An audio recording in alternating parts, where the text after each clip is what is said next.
Good morning बच्चों, मैं अभिषेक मिश्र PGT chemistry.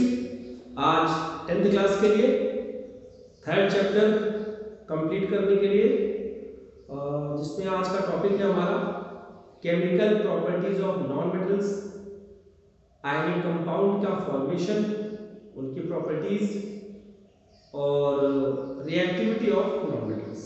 आज की क्लास में ये चैप्टर खत्म हो जाएगा। नेक्स्ट क्लास में हम कार्बन कंपाउंड कंप्लीट कर देंगे जो कि हमारे सिलेबस में आने वाला है। कार्बन कंपाउंड का कुछ पार्ट जिसमें बॉन्डिंग वगैरह है वो आपको एग्जाम में आएगा और थर्ड चैप्टर फर्स्ट, सेकंड और थर्ड कंप्लीट आएंगे, इसलिए आप इसकी प्रिपरेशन करके रखिए। हम शुरुआत करते हैं आज के टॉपिक से। टॉपिक का नाम है chemical properties of non metals. जब कोई नॉन मेटल मेटल से रिएक्शन करता है,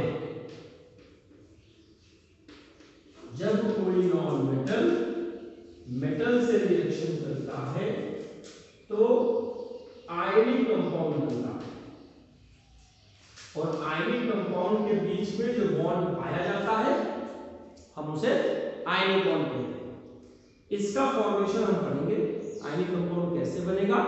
और दूसरी चीज, अगर हम नॉन मेटल की रिएक्शन नॉन मेटल से कराएं, जो कि हम कार्बन कंपाउंड में देखेंगे, तो कोवेलेंट बॉन्ड बनेगा। इसके बारे में हम नेक्स्ट क्लास में या अगले चैप्टर में पढ़ेंगे।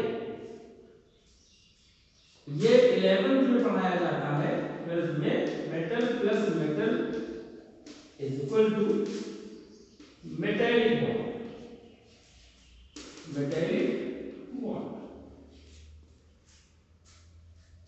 ionic compound ionic bond, covalent compound covalent bond, metallic compound metallic bond। अब इसे एलॉय वगैरह से बन जाते हैं या एमोलॉग बन जाता है NaHG का। अब हम बात करते हैं फर्स्ट जो कि इस प्रॉपर्टीज में आ रहा है, ये टॉपिक। अगर हम Cl2 की रिएक्शन Na से कराएं तो बनेगा सोडियम क्लोराइड जो कि आयनिक कंपाउंड है।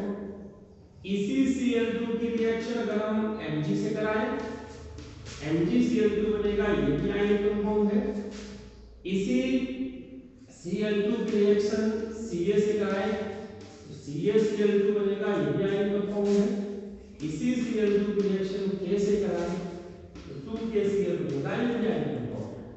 यहां पर Cl2 नॉन मेटल को रिप्रेजेंट कर रहा है। अगर Cl2 की जगह O2 रखते हैं, ऑक्सीजन की रिएक्शन सोडियम से कराएं तो जो कंपाउंड बनेगा सोडियम ऑक्साइड, बैलेंस मैंने कर दिया, आप देख लीजिएगा। इसी O2 की रिएक्शन पोटेशियम से कराएं, जो कंपाउंड बनेगा पोटेशियम ऑक्साइड। इसी O2 की रिएक्शन अगर हम मैग्नीशियम से कराएं तो बनेगा मैग्नीशियम ऑक्साइड। इसी O2 की रिएक्शन हम कैल्शियम से कराएं बनेगा कैल्शियम ऑक्साइड। इसी O2 की रिएक्शन हम एल्युमिनियम से कराएं बनेगा एल्युमिनियम ऑक्साइड।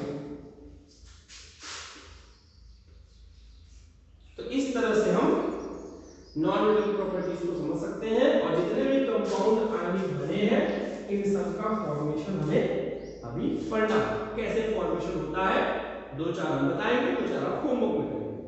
और बात करें, नॉन मेटल वाटर से रिएक्शन नहीं करता,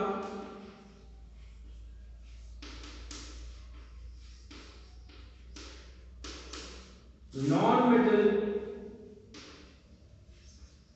एसिड से रिएक्शन नहीं करता। क्यों? क्योंकि इसकी टेंडेंसी इलेक्ट्रॉन देने की नहीं होती। अगर यहां मेटल होता तो इस एसिड में H+ आयन होता और ये कन्वर्ट हो जाता H2 में, तो इलेक्ट्रॉन लेकर H2 में कन्वर्ट होगा। H+ है, इलेक्ट्रॉन लेकर H2 में कन्वर्ट होगा, तो ये इलेक्ट्रॉन कहां से आएगा? मेटल तो इलेक्ट्रॉन दे सकता है, लेकिन नॉन मेटल इलेक्ट्रॉन देता नहीं है, तो ये वाला काम नॉन मेटल नहीं कर सकता। इसलिए non metal does not react with water and acid. Reason is what? In both cases कि non-metals do not have ability to lose electron. To convert H+ ion of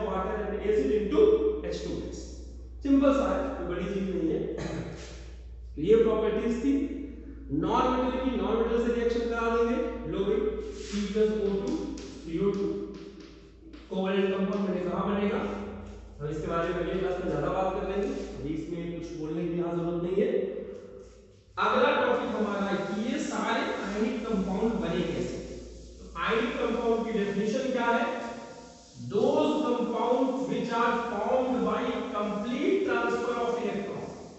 metal electron दे देगा, non metal electron ले लेगा, that complete transfer of electron is called ionic bond, and the compound thus formed are called ionic compound. हम simply NaCl का formation देख रहे हैं। NaCl में देखिए NaCl 2 8 1 2 8 7, यहाँ 7 इलेक्ट्रॉन दिखाइए जो आउटर मोस्ट में है, यहाँ पर 1 दिखाइए, ये अपना दे देगा।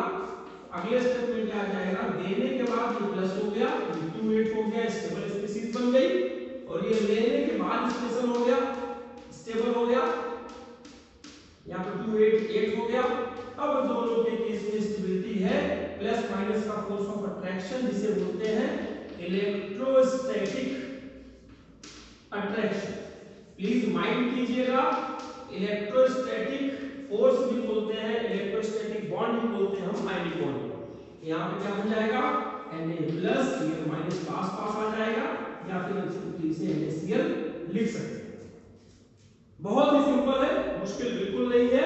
अगर हम इसी में Na2O की बात कर लें, यहाँ पर आपको 2 सोडियम बनाने होंगे।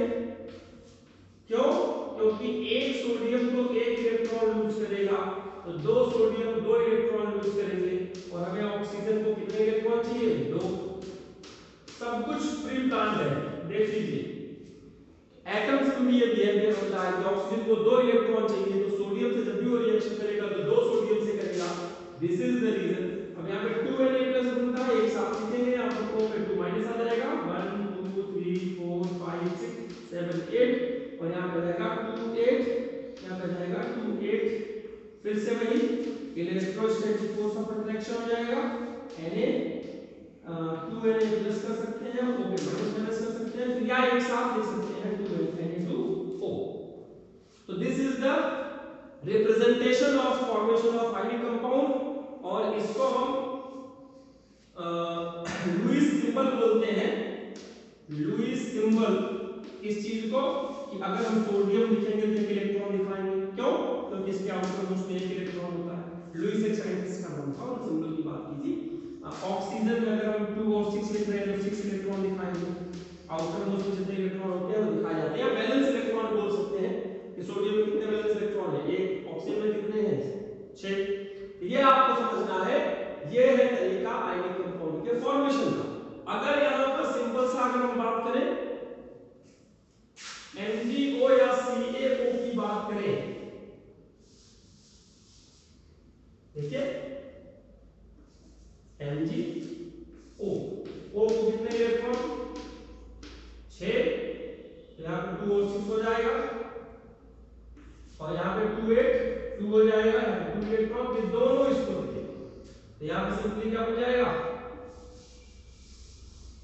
देखिए इस चीज को, यहाँ क्या हो जाएगा, Mg पे 2+, कंफर्मेशन नीचे लिखा हुआ है साफ साफ, ठीक है, ऑक्सीजन पे 2- कंफर्मेशन 2 8 1 2 3 4 5 6 7 8, और जब इलेक्ट्रोस्टैटिक फोर्स ऑफ अट्रैक्शन लगेगा, यहाँ दिखा देंगे Mg पे 2+, ऑक्सीजन पे 2- या MgO।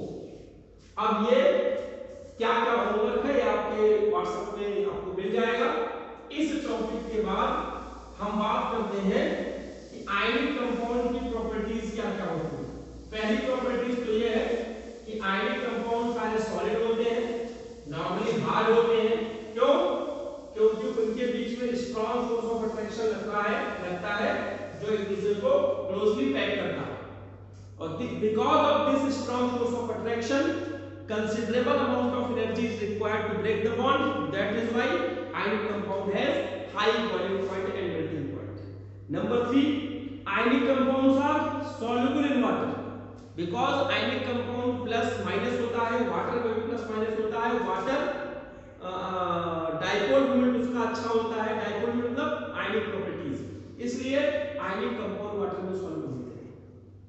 Because of their polar nature. Next हम बात करते हैं इलेक्ट्रिकल कंडक्टिविटी। तो आयनिक कंपाउंड अगर सॉलिड स्टेट में है तो ये इलेक्ट्रिसिटी को कंडक्ट नहीं करेगा, और अगर मॉल्टेन स्टेट में है इलेक्ट्रिसिटी को कंडक्ट करेगा, क्योंकि मॉल्टेन स्टेट में आयंस जो होते हैं फ्री होते हैं और यहां पर ये चीज नहीं होती। Due to the presence of free ions plus and minus charge in molten state ionic compound conduct electricity, but in solid state there is no free ions to move. That is why solids are not conductor of electricity. It does not conduct electricity. Ions उसमें free नहीं होते। Next topic हमारा reactivity series of metal। मुझे अच्छे से याद है first chapter में डिस्प्लेसमेंट रिएक्शन पढ़ाई थी, हमने रिएक्टिविटी सीरीज का जिक्र किया था। एक बार हल्का सा आपको फिर से बता देते हैं। सबसे ज्यादा रिएक्टिव हमने पढ़ा था potassium, sodium, calcium, magnesium, aluminium, zinc. Zinc में क्या कहा था? 19, 11, 20, 12, 13, 30। देख लीजिए 19, 11, 20, 12, 13, 30। इसे याद करने में आसानी होती है। तो हाइड्रोजन, हाइड्रोजन बाद कॉपर, सिल्वर, गोल्ड, ये हो गया। और इसके नीचे क्या आ गया? एक Fe आ गया और एक P आ गया। आसानी से इलेक्ट्रिक सीरीज ऑफ मेटल को याद कर सकते हैं। नंबर याद करना ज्यादा आसान होता है इन कंपैरिजन टू एलिमेंट। इन दोनों में कॉमन क्या है? देखिए 1, बोलो 19 और 11। इन दोनों में क्या कॉमन है? 2 है। 20 और 12 इन दोनों में क्या कॉमन है? 3 है। 13 और 30। इस तरह से आसानी से किया जा सकता है। इस दो एलिमेंट को छोड़ दीजिए। Hydrogen is the only non metal present in this series. और कॉपर, सिल्वर, गोल्ड हर बच्चे की जुबान पे होता है, लेस रिएक्टिव मेटल्स होते हैं, ये सबसे नीचे आएंगे। इसके नीचे का मुश्किल नहीं याद करना। मरकरी भी आता है जो आपके सिलेबस में नहीं है, वो 11 में बात करेंगे। और फिर बच क्या गया? आयरन और लेड। अब इसकी प्रॉपर्टीज क्या होती है? सबसे पहले ये कि in this series metals are arranged in the order of their decreasing reactivity. मैं लिख सकते हैं रिएक्टिविटी डिक्रीजेस, रिएक्टिविटी डिक्रीजेस। इसके बाद हम बोल सकते हैं more reactive metals are present at the top of the series while less reactive metals are present at the bottom of the series। दूसरा। तीसरा, hydrogen is the only non metal present in this series। ये third characteristics है। Number 4, silver and gold, gold के बाद platinum भी आता है। These are the noble metals because they do not react easily। इनकी रिएक्टिविटी सबसे कम होती है। एग्जाम में क्या आएगा? दो मेटल का नाम बताइए जो हाइड्रोजन से कम रिएक्टिव है। क्या आएगा? कॉपर, सिल्वर, गोल्ड, प्लैटिनम, जो मर्जी आप बोल दीजिए। दो मेटल का नाम बताइए जो हाइड्रोजन से ज्यादा रिएक्टिव है। अब इस रिएक्टिव सीरीज का एप्लीकेशन कहां था? कि जो ज्यादा रिएक्टिव है वो कम रिएक्टिव वाले को अपने सॉल्यूशन से डिस्प्लेस कर देगा। तो ये आपका Fe ने डिस्प्लेस किया कॉपर को। कहां से? कॉपर सल्फेट से, because Fe is more reactive. Fe देखिए ऊपर है, कॉपर नीचे है, ये कॉपर को डिस्प्लेस कर सकता है। अगर ऐसी कोई रिएक्शन मिल जाए कि कॉपर और FeSO4 में रिएक्शन कराइए, हम लिखेंगे no reaction because copper can not displace iron from iron sulphate. Colour सब बता चुका हूं फर्स्ट चैप्टर में। ये ब्लू है और ये आपका लाइट ग्रीन है। बाकी आप लोग एनसीईआरटी की हेल्प लीजिए, हेल्प लीजिए और कलर कॉम्बिनेशन आप देखिए। तो यहाँ पर थर्ड चैप्टर आपका कंप्लीट हो रहा है। नेक्स्ट क्लास में हम कार्बन का फॉर्म की बात करेंगे। जितना हमारा सिलेबस में आ रहा है वो आपका कंप्लीट हो जाएगा। आपसे रिक्वेस्ट है कि जो भी आपको व्हाट्सएप पर होमवर्क दिया जाए उसे आप कंप्लीट करें और कोशिश करें इस लॉकडाउन में कोविड-19 के से बचते हुए अपने आप को कितना हम अपना कंटेंट एनरिचमेंट कर सकते हैं इस ऑनलाइन माध्यम से, YouTube के माध्यम से। YouTube पे पढ़ाने का जो एक मकसद है उसका यही है कि जो बच्चा नेट कनेक्टिविटी जिसके पास ना हो, जिसके पास तुरंत मोबाइल ना हो, वो कभी भी YouTube पर ये वीडियो देखकर अपने आप को अपना सिलेबस कंप्लीट कर सकता है, अपने नोट्स बना सकता है। आज क्लास में बस इतना ही, बाकी अगली क्लास में। Thank you.